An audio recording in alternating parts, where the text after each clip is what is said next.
Namaste, sir. Join the hands together. Namaste. Om Sahana Vavatu Sahanau Bhunaktu Sahaviryam Karavavahai Tejasvinavadhitamastu Ma Vidvishavahai. Om Shanti Shanti Shanti.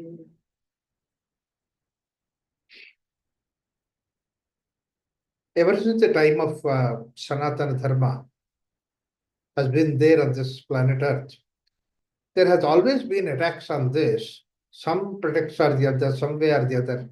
Intellectually, people attack. Temples that they are attacked. Literature they are attacked like that. It has gone like that. Unfortunately, in the last 2 days that we have such a dastardly attack for innocent people in the form of just terrorists just firing them.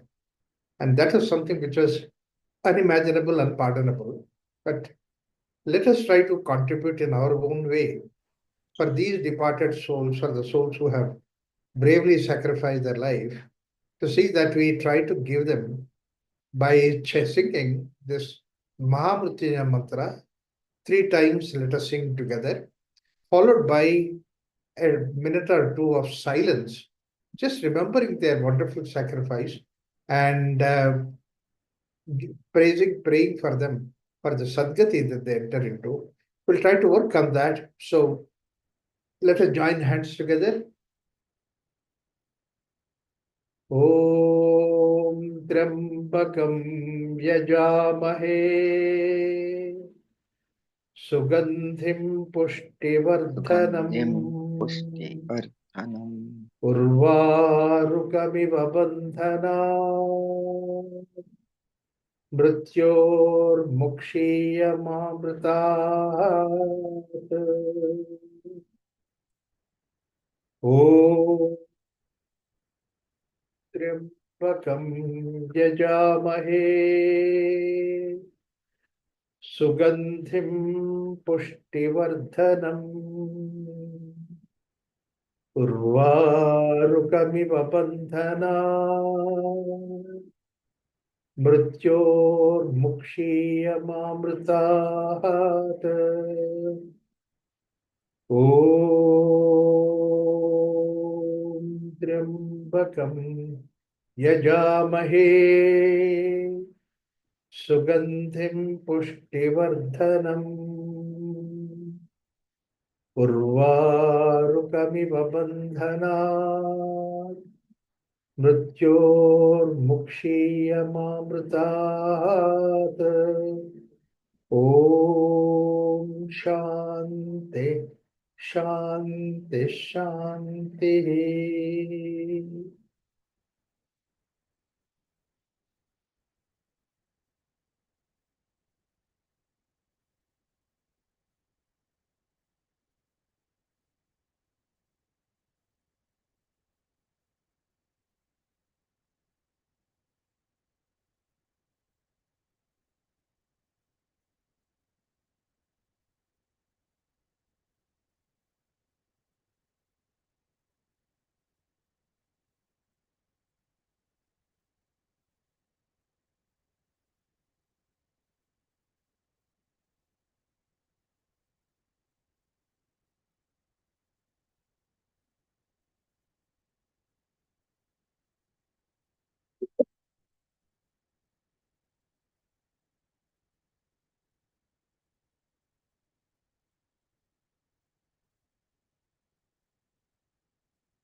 ॐ शान्ति शान्ति शान्तिः.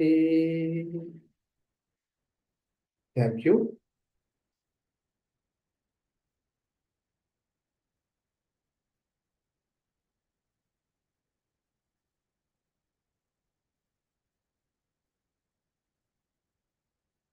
Yoga Bharati will never consider any violence in the name of spirituality, in the name of religion, in the name of the faith. It's all against these things, against divinity. So let us condemn in total voice in every platform, whatever that is possible, this kind of a dastardly act that is done by these people. In fact, what happens is that human being can become a beast, an animal, but when human being becomes caught up with these ideas, the religion makes him worse than a beast. Today, it is what happened with these people. In the name of religion, they have become worse than the beasts. So, therefore, that we have no place for them in our hearts, in our culture, for such kind of an activity, such kind of activity, such kind of psychology that is there, people. It's all psychological aberration. Let us try to condemn that in a total, one equivocal voice from the Yoga Bharati. Thank you, one and all. Give me the time. Now, coming to the idea of Sanatana Dharma.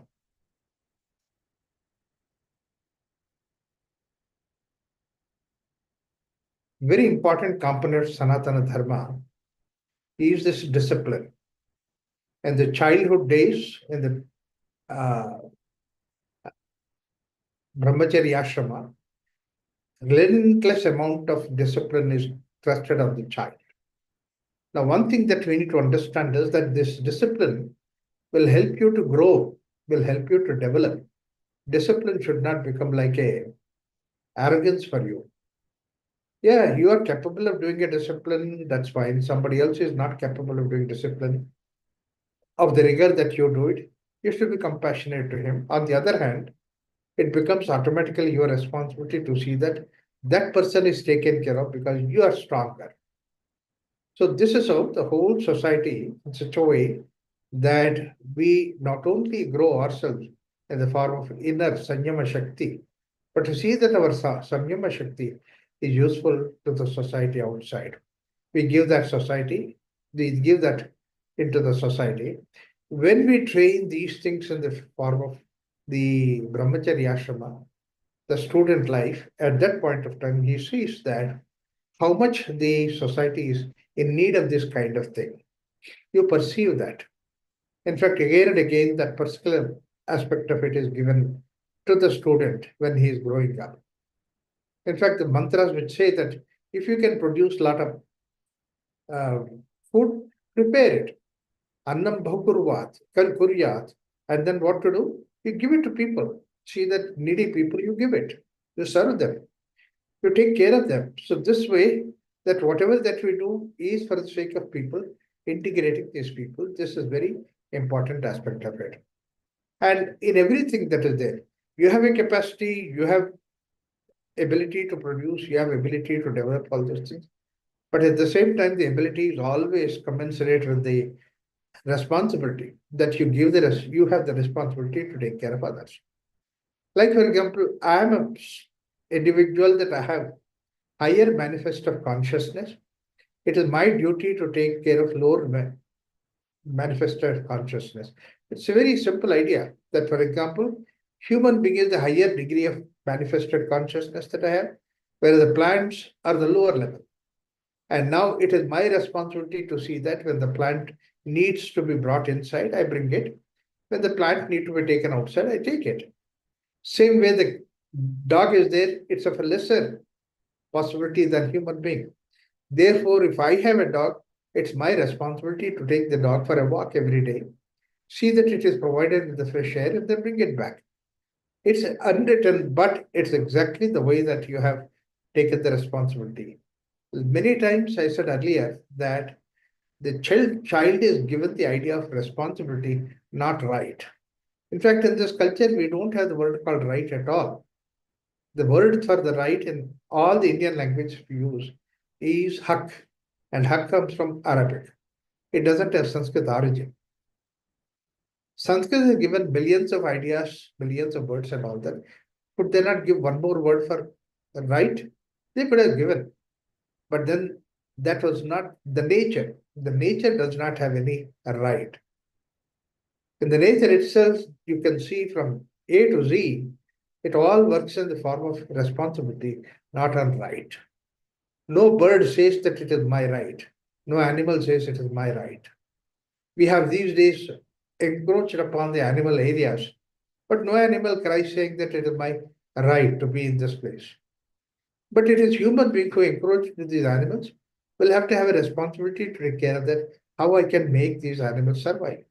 How I can make these birds to survive? So therefore, that it becomes our responsibility. In fact, again and again, we can see that number of times this responsibility is talked about in the scriptures. Mahabharata, when Indraprastha was created, then Narada comes there and talks to Yudhishthira and says that, have you taken care of one, two, three, four, like that, all these things? Responsibility of the people. Never there is anything about right. It's only responsibility. So we didn't have in this culture idea of right. It's only responsibility. The simple reason is the nature works on responsibility. Nature does not work on right. Responsibilities bring us together and rights divide us. Like, for example, employers' rights, divide the employee from employer. Whereas when see a responsibility, then employee will take the responsibility of the employment, and the employee will also take the responsibility of employees who are working under him. See, responsibilities bring us together. In a simple family, there are four people are there, the children and the parents and grandparents. Each one of us, we take our responsibility to work in the family. How wonderful that family will be. It'll be like a very nice conglomeration, very nice mutual support that we try to grow. So, this what responsibility actually, it is 1 plus 1 is not 2, 1 plus 1 is 11. Whereas rights, one separate from the other, it will be individual. Whereas rights and responsibilities bring them together, not just bringing them together, it is 11. It is not just 1 plus 1, 2, it is 11, it becomes. So that's why our culture has given this responsibility aspect so much. In the earlier school days, in the earlier growing up days, and childhood days, when you are drilled the idea of responsibility in the child, when he grows into the world, then he is a responsible citizen in the society outside. It is very important to see that this responsibility comes from within. And that's how essentially that he is a useful component in the society. Now imagine that in the society, everybody is there like that who takes responsibility of the society and works.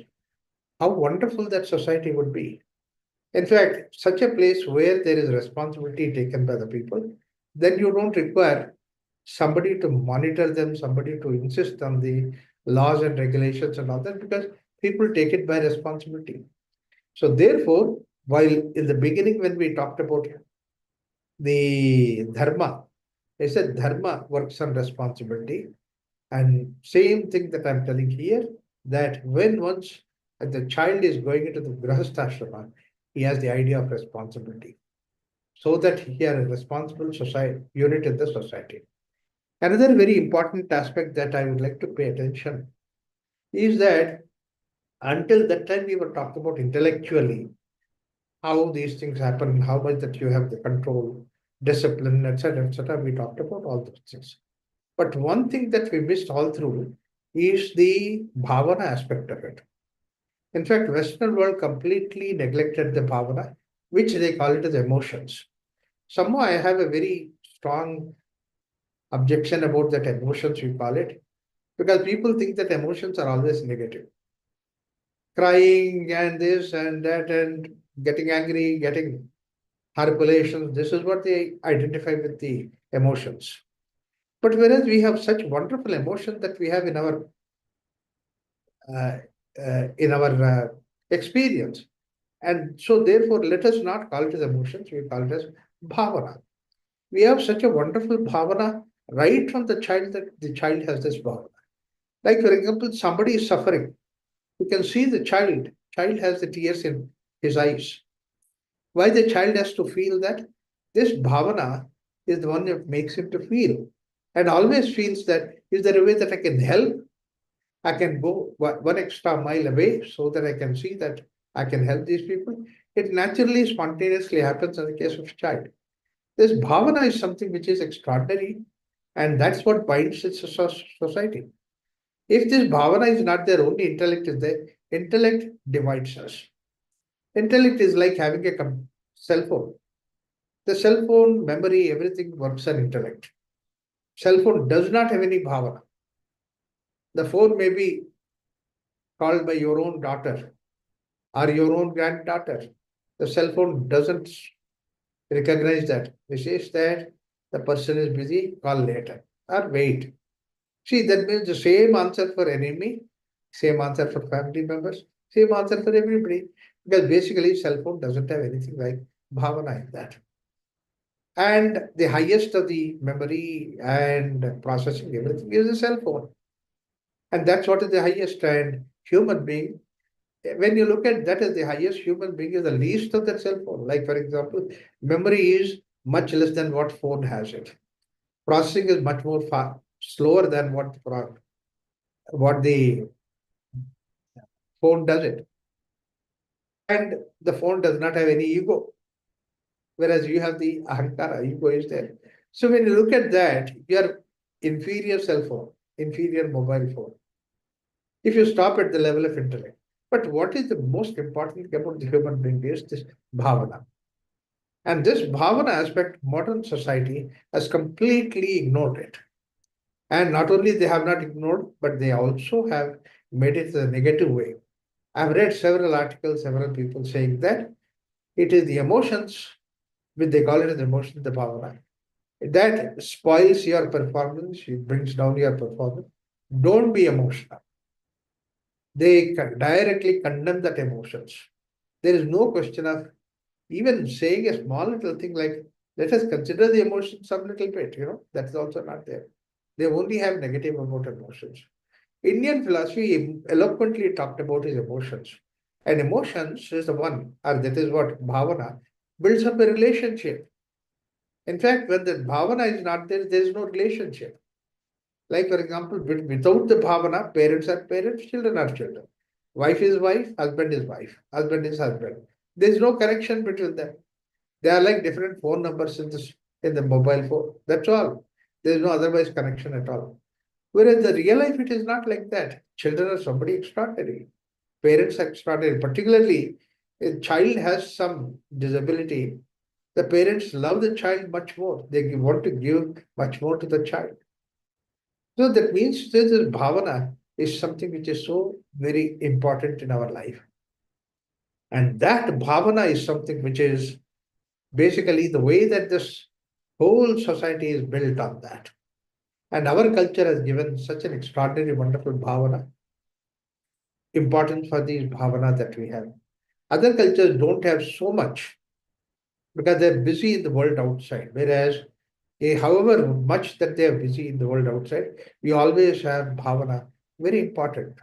And in fact, intellect comes, then it discards the bhavana. Less intellect, you can see the bhavana comes into the picture. Like I've seen one video clipping where the children are in the running race, and these are the mentally challenged children or something like that. They were running. And you see the child runs and tries to overtake the other child, which normally happens and all that.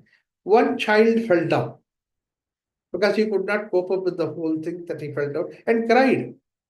When he cried, immediately the child, probably the child was next to him, has pushed him down without even his knowledge. He looks at this child, probably felt guilt about it. He came back to the child, made him to stand and dressed his wound and all that. And when he did like that, the other children who were there ahead, they also looked behind, a couple of them, and then came back.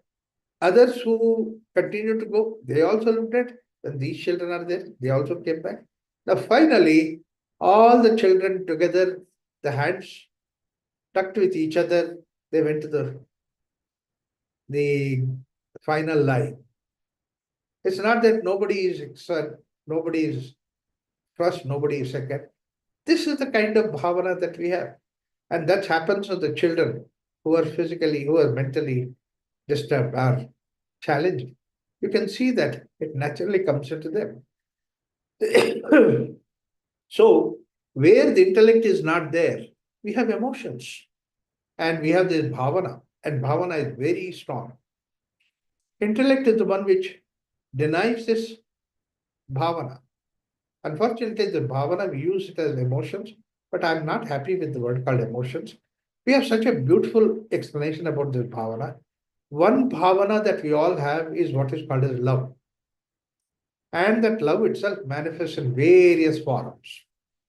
When somebody is suffering, it manifests in the form of compassion. When somebody is close, near, dear, it becomes like a sneha, friendship. Somebody is elderly, the same love manifests in the form of your respect for that and Shraddha. So, like that, there are so many ways this love can manifest and try to reach the people. So, therefore, that we have variety of bhavana that is there in our experience, and they're all very important. Every bhavana will bring us together. Any bhavana that you think of it, whether it is the brother to brother, brother to sister, parents to children, or the children to the animal, this bhavana brings them together. And not only that human being has, even the animals have that. In fact, today these YouTubes are so wonderful.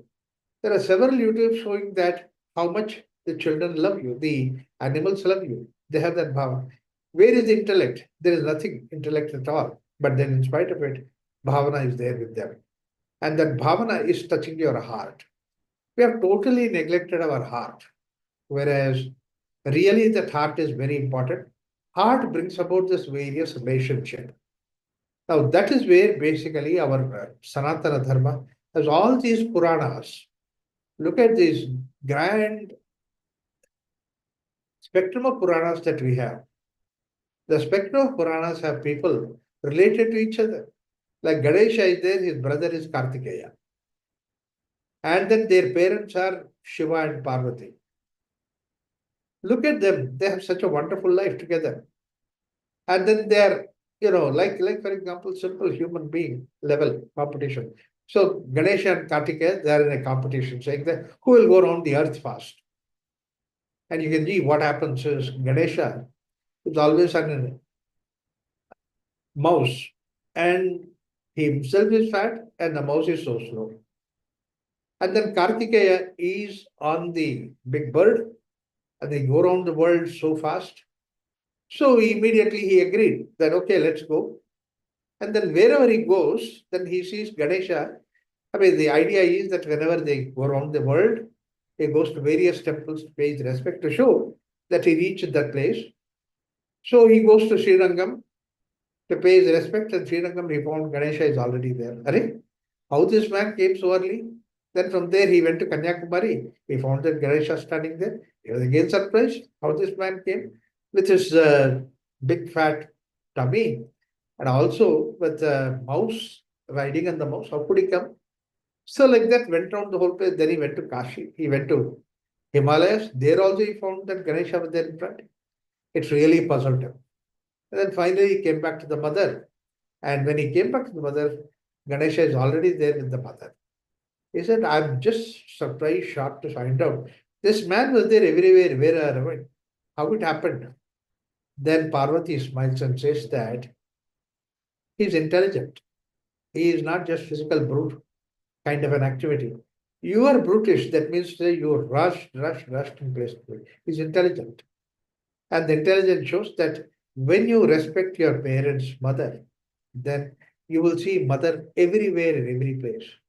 So he was going around the mother, and that going around the mother has taken him to every pilgrim center. So wherever that Kartikeya was there, Ganesha was there beforehand. See, it's such a sweet story. It's not a question of story for the sake of competition. It's not a question for who is right, who is wrong. The idea is that such an extraordinary, wonderful connection at the bhavana level. So they were just brothers together, such an extraordinary, wonderful way that they are together. So this is what is the bhavana. Like this, we have number of stories in Puranas. Puranas are full of these stories. The most important thing is the message that the story gives. Don't look at whether it has happened or not happened, whether it's right or wrong. Don't worry about all those things. Can you feel that? That feeling is something which is very important. And that is what our people have given in these Puranas. 18 different Puranas, all those things are there, to see that this relationship is given very high importance. Like, for example, Ganesha and Kartikeya, brothers' relationship is given so high that Kartikeya is defeated by Ganesha every time wherever he goes, because Ganesha is elder brother, Kartikeya bows in front of him. Similarly, he has great respect for his mother. Ganesha has respect for mother. Therefore, he goes around mother. It is like covering all the pilgrimages. So this is the message that is very important in the day-to-day life. Let's not worry about whether Shiva was there, Ganesha was there, Kartikeya was there. Let's not worry about all those things. The material content was not important. The emotional content is something which is very important.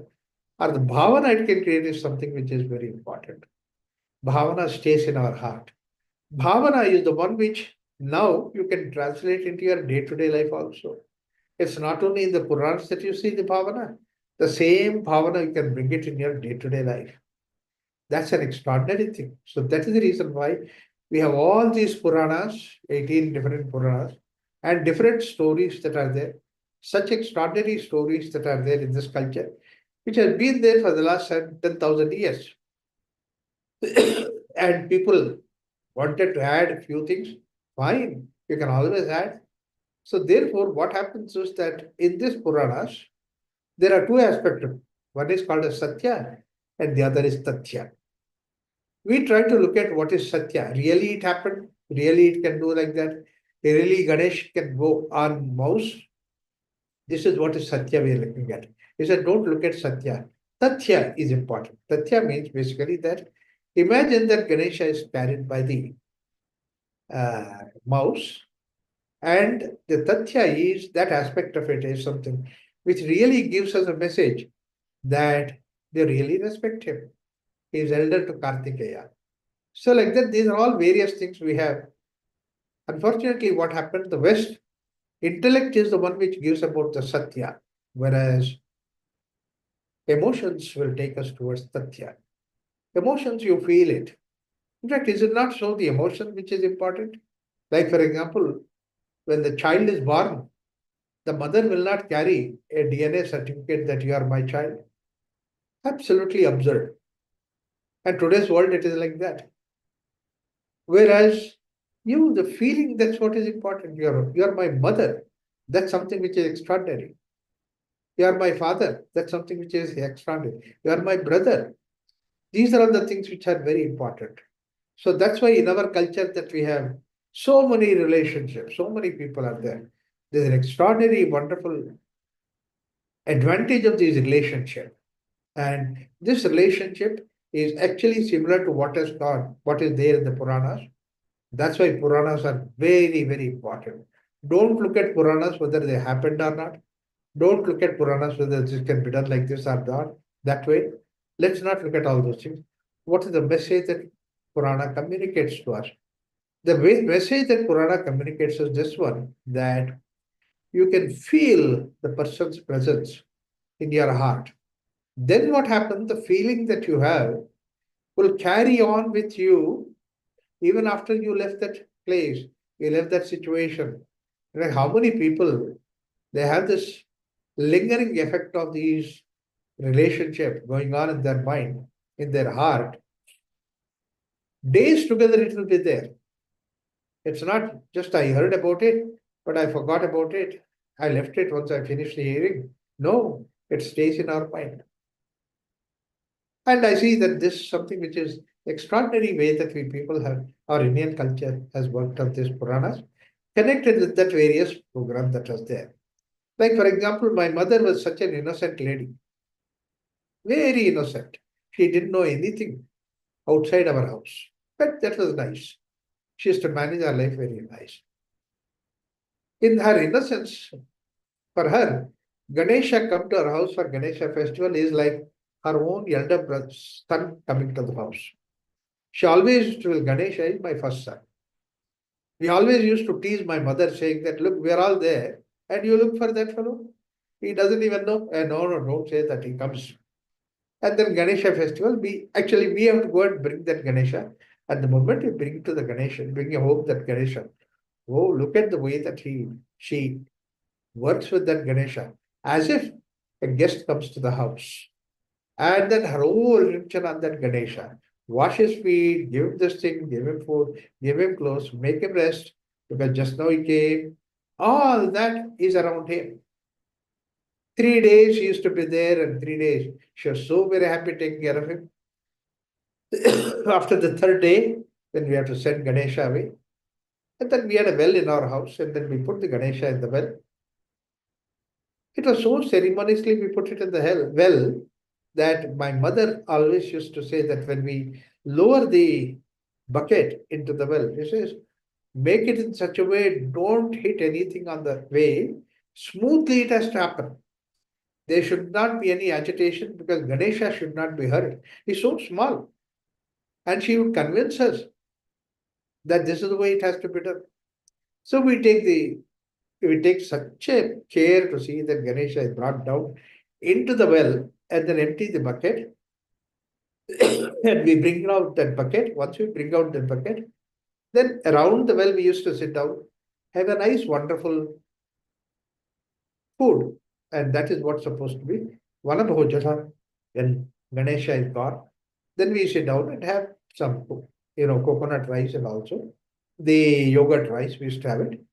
And after that, the whole evening, my mother always used to say, as if she's talking to herself, no, he has gone. No, he is not there anymore. No, he has already left our house. I don't know, 3 days went out so easily. All that she would say, that shows how much Ganesha lives in her heart. If Ganesha lives in her heart, she becomes Parvati, and then she takes care of all that thing. You can imagine what must be the spiritual value that is there in the family. So these Puranas, these practices are there to give you that emotional front in your life. And now that emotional front is there in the society, in the people around that, that means elderly people that we respect, youngsters we have our love, and then we care for the youngsters, and we give them first choice what they would like to have. Then only we have all these things. You do not get it just by teaching that. You cannot put them at the points 1, 2, 3, 4, 5, 6 to learn about this. No, this is life learning. So this Puranas were there for the sake of this life learning. And the Grahasthashrama is the place where we have all these rituals going on. Every festival is a ritual. Ganesha festival is a ritual. Krishna Janmashtami is a ritual. Rama's birthday is a ritual. Look at every time that we do that, we live with these wonderful emotions. And these emotions are elevating, satisfying emotions. And because that relationship of this emotion that is there, extraordinary contribution in the society is that, unfortunately, what happened in the Western culture is that there's only one emotion of love which is connected with the sex. Where love is such a extraordinary, wonderful variety of emotion that is there. Brothers love, sisters love, and this love, that love, guest comes to the house. How many ways that we have these things?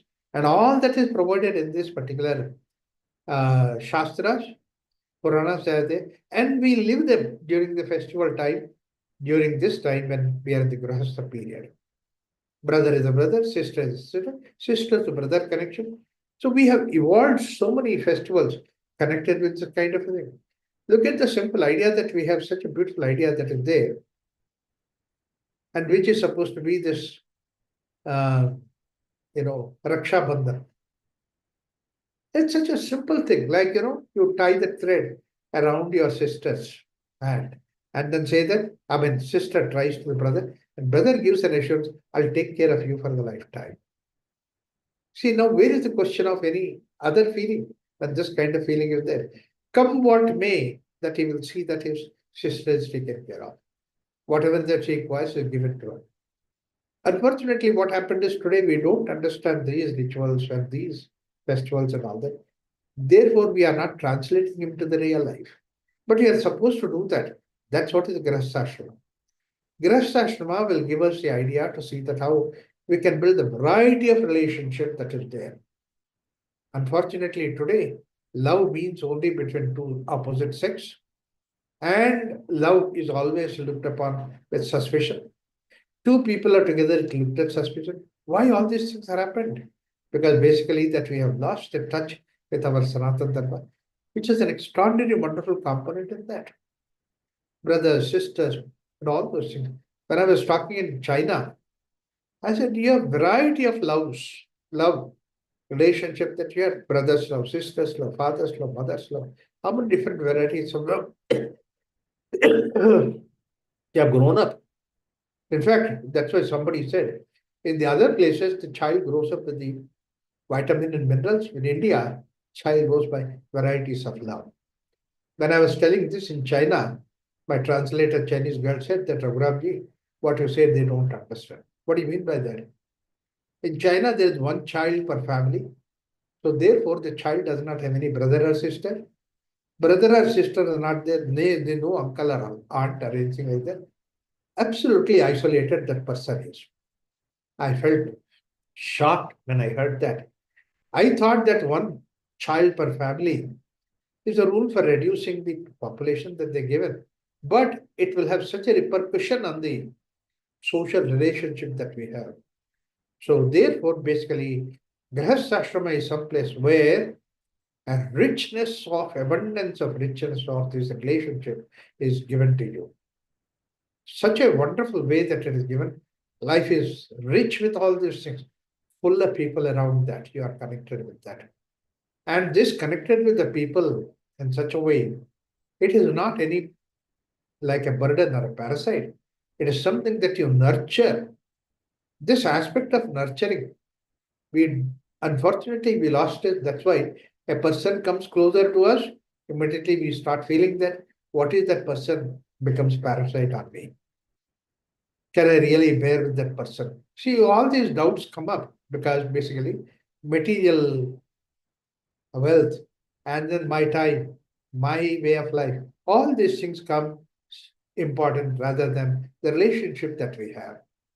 So slowly what happened is that all these relationships are gone and everything becomes me and mine, and it is me centered, mine centered.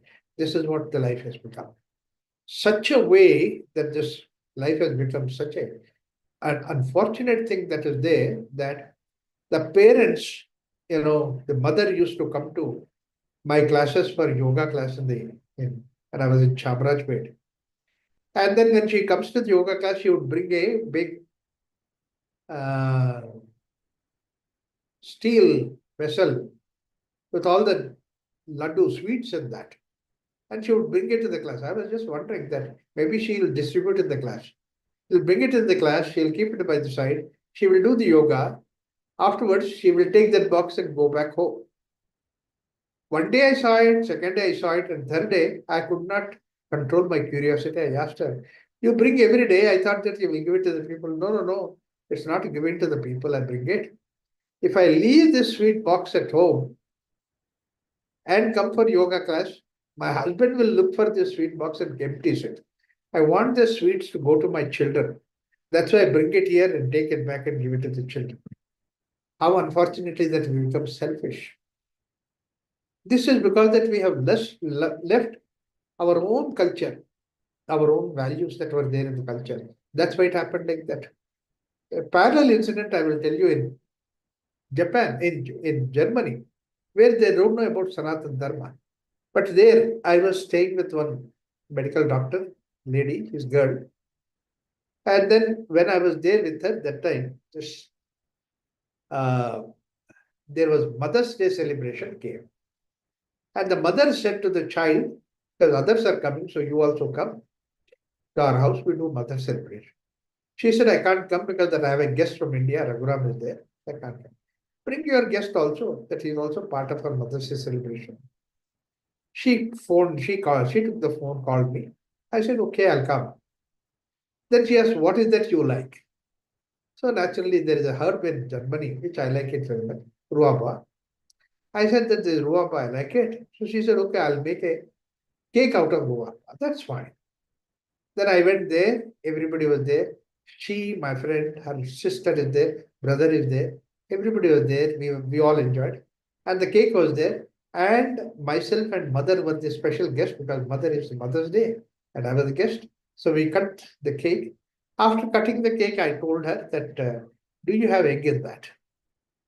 Immediately could see the colors change on her face. She said, yeah, I put one egg in that. I could have done without that. Then I replied, if there is an egg, I don't take it. Oh, I could see tears in her eyes. Harry, I can't give you this egg. I know this cake. No, because it's made specially for you. Look at the way that how much of love that she has. In fact, after about 30 years later, 20 years later, when I went to their house, mother still recollected that idea that you came to our house, I could not give you the cake. See, give and get happiness. That's what is the love language. Language of the love is other world, because language of this world is you take something and get happiness. Language of love, the other world, that you give and get happiness. You cannot give, you feel miserable. It's such an extraordinary, wonderful lesson for me that day, how much the world feels about this love. And only in the Grihastha you can develop this aspect of love, you can develop this aspect of giving. And every time that you give to the others, you are elevated. In fact, that's the only time that you are elevated. Language of this world is that you take something and get happiness. Language of the other world, language of the spiritual world is you give and get happiness. And that's what exactly that she has represented that day. And for another 20, 25 years, she remembered that. It was such a wonderful moment that is there. Everywhere you can see this aspect is there. This Grihastha is something which will give an extraordinary, wonderful opportunity for us to grow in this direction. So therefore, in Grihastha we should understand the importance of this relationship and importance of elevation that you can find with this relationship. All that is something which is very important. And we have ample opportunities to see that how we can manage this kind of thing. Particularly in this culture, I was thinking earlier that we used to have families where people are there together. Now, all these multi-story buildings have come that they're isolated families. Maybe they do not have the opportunity, but I still see that we have not lost that kind of a culture that is there. In spite of the fact that we have different multi-story buildings. I saw the other day one girl came with a toffee in her hand, came to the mother. Ah, nice toffee. Who gave that? I said that auntie gave. Which auntie? Which auntie? Auntie? No, you mean to say that second floor auntie? No. What? 20th floor auntie? No. Array. And now you see that how many aunties are there? How many children are there? How many ways that they connect with these people? Something extraordinary. Unfortunately, what happened today, with the amount of intellect that we developed, we become very defensive. Anybody gives anything that we immediately say that you have to check whether it is right to it or not right to it. All these things, corruption has taken place because of the intellect. I wish that we go back to the level where we have such wonderful emotions with which that we live. Grihastha is an ashrama which provides a plenty of opportunity to have this kind of relationship, provided that you don't create a isolated boundary line around you. People create that boundary line within the family also. My boundary is different from my son's boundary, my wife's boundary. I don't know why we have to create all that. Leave all these boundaries, bring them together, take the responsibility. Rights will give the boundaries, whereas responsibility open these boundaries, we become together. That's an extraordinary, wonderful thing about Grihastha. It's a wonderful opportunity for us to have that. It's not 1 day or 2 day. The whole life journey is there in that Grihastha.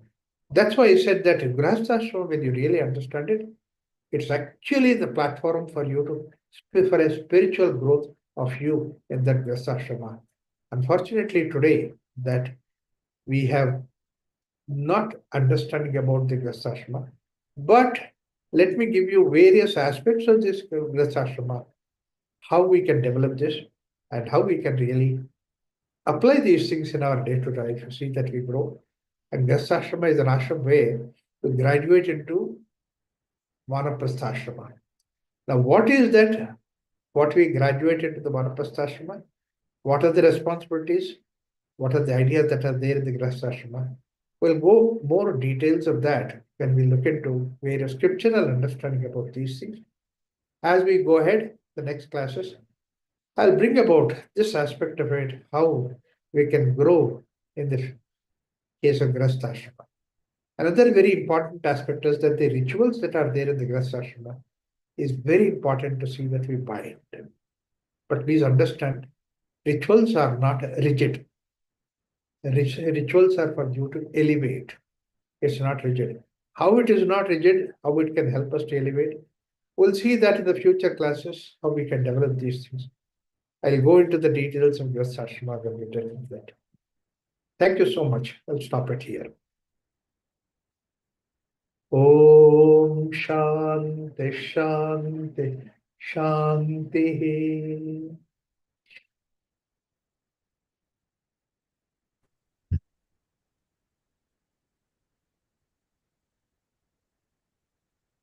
Many Hindus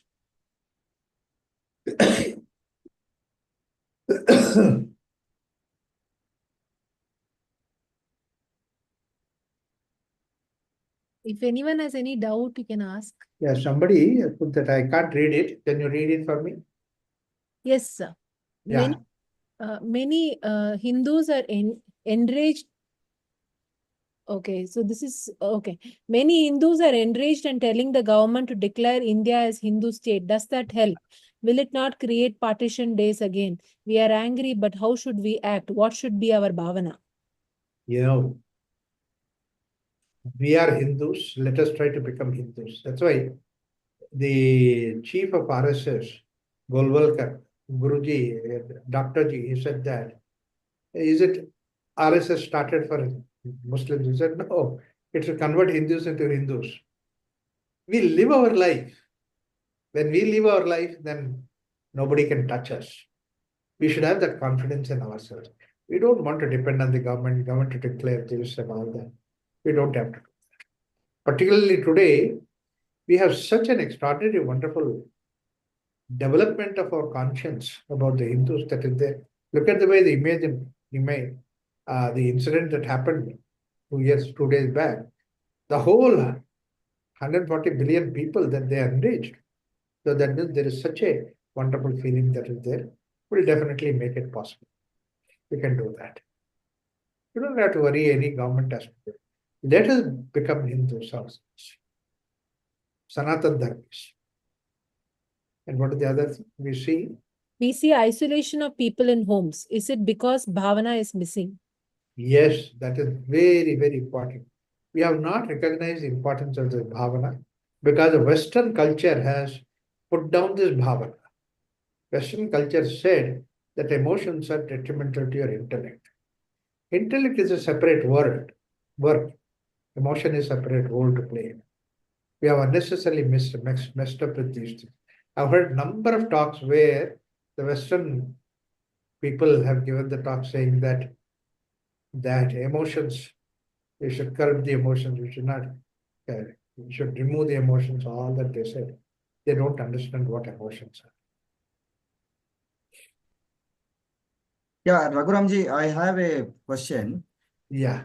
This is more related to our previous sessions on brahmacharya. Yeah. It came as an afterthought that mostly brahmacharya is directed or dictated towards male child and males. But it is, I'm sure it's equally applicable to even the girl child. Yeah. Yes, both male and female. Yeah. It's applicable. It's there for both of them. Brahmacharya. And they've got their own parameters in the brahmacharya ashrama. But the ritual of Upanayanam is only... No, Upanayanam is also for women. Okay. Actually, our Shastriji's son, a daughter, she got Upanayanam done. And we encourage her. So, we want that Upanayanam to be reintroduced for the girls also. Okay. Because they have the Gotra and they have everything that is there. So, why not they practice Upanayanam? Okay, thanks. Thanks for clarifying. So, Raghuramji, when we say bhavana, it is only love, isn't it? Love and its various attributes. Right. Basic is love and it has various branches in it. And it's all positive things. Negative is actually not born out of love, but it's the ego which brings about negative. Anger, hatred, jealousy, fear, it's all about negative emotions. And that's all because of ego. I. When you remove this I, you are in a bhavana state. So There's in no the reason for this I at all. Yeah, tell me. in this, if I want to ask Annapurna's question, only a little part of it. If Yeah. it's written, we are angry, so how should we act? If someone says, you always says, well, the act is always from the bhavana level. That's what you always say. Yeah, yeah. The act is always from the bhavana level. Anger comes because that you did not do the way that I wanted you to do it. That I comes into the picture, then it becomes negative. So it's also coming with fear also, isn't it, Raghuramji? Yes. I want to exist. I don't want to die. I don't want to be de-recognized. I want to be recognized. This is another thing. All about the ego. In fact, Rabindranath Tagore says that, "Oh God, take me to that love which knows no fear. Oh God, take me to that love which knows no fear." That's important. So fear comes with us because we are not able to trust Yeah, the process. right. We love the person, Yeah. but there is fear about that person. Why? Because The fear comes because of the reason that yeah, if I say something, that person may not love me. You love because that's what you can do it. Whether that person loves you or not, it doesn't matter. for me is that fear of losing. Yes, that's what. Fear of losing, fear of creating a wrong impression. That is the idea. So inculcate more bhavana when you observe the fear. Yeah, You eradicate fear slowly. right.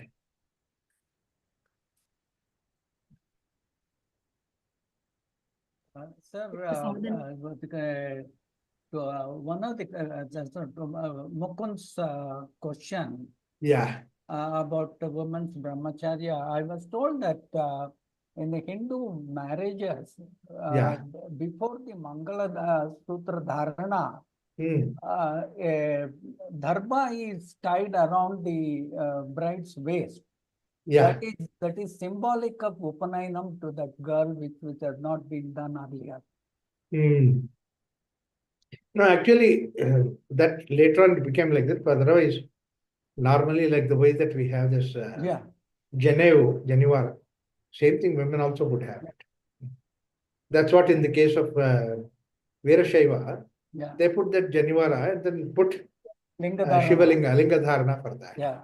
They have carried that tradition. Yeah. But this a similar question was asked to Mr. Bannanjay Govindacharya. Yeah.